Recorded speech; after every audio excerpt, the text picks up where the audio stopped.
శిశిరా అల్లరి ఎక్కువైతే కొడతా ఇంకా పో.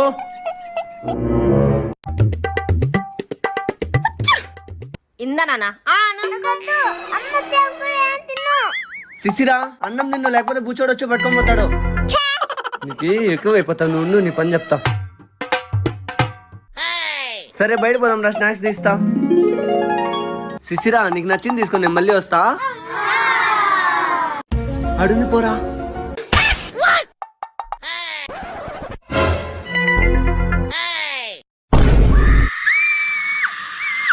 నీ డాడీ చెప్పింది వినకపోతే నిన్నెత్తుకుపోతా.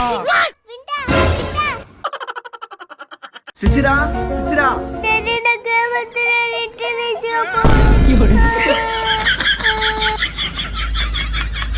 ప్లీజ్